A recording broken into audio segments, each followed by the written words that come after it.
तर आगामी महानगरपालिका निवडणुकीच्या पार्श्वभूमीवर सोलापुरामध्ये भाजपमध्ये जोरदार इन्कमिंग होत आहे। माजी उपमहापौर पद्माकर काळे, माजी उपमहापौर दिलीप कोल्हे यांच्यासह अनेक माजी नगरसेवकांनी भाजपमध्ये पक्षप्रवेश केलाय। तर माजी सभागृह नेता सुरेश पाटील, बिज्जू प्रधाने यांनी भाजपात घरवापसी केली आहे। भाजप प्रदेशाध्यक्ष रवींद्र चव्हाण यांच्या उपस्थितीमध्ये सोलापुरातील या सर्व स्थानिक नेत्यांनी भाजपमध्ये प्रवेश केलाय। तर काँग्रेसचे माजी आमदार दिलीप माने हे देखील भाजपच्या वाटेवर असल्याची चर्चा आहे। दिलीप माने यांनी देखील मुख्यमंत्री देवेंद्र फडणवीस यांची भेट घेतली आहे।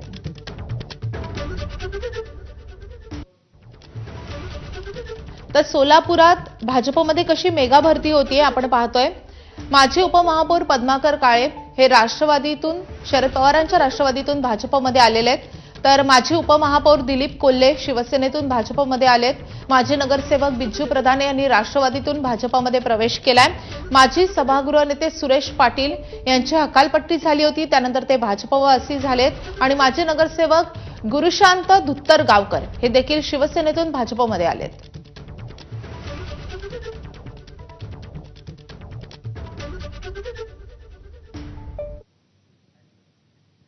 दरम्यान काही वेळापूर्वी आमदार आणि सोलापूरचे पालकमंत्री आणि भाजपचे नेते जयकुमार गोरे यांच्याशी या मेगा भरती प्रकरणी आम्ही बातचीत केली आहे, आपण पाहूयात।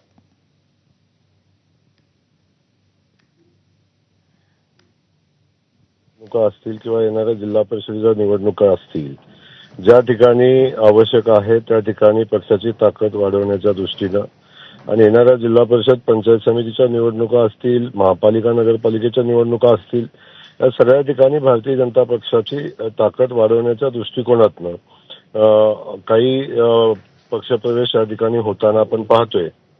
त्यामध्ये सोलापूर शहरातले तर आहेतच, पण सोलापूर शहरासोबत ग्रामीण भागातले ज्या माड्यामध्ये बबनदादा शिंदे आणि त्यांचे चिरंजीव असतील किंवा मोहोळमध्ये राजन पाटील मालक असतील, त्यासोबत अनेक खूप लोक आहेत की त्यांचा प्रवेश अपेक्षित आहे। त्या लोकांनी रात्रीच माननीय मुख्यमंत्री महोदयांच्या सोबत बैठक केलेली आहे आणि ती बैठक यशस्वी झालेली आहे। येणाऱ्या 4-5 दिवसामध्ये या सगळ्या लोकांचा प्रवेश होऊन जाईल।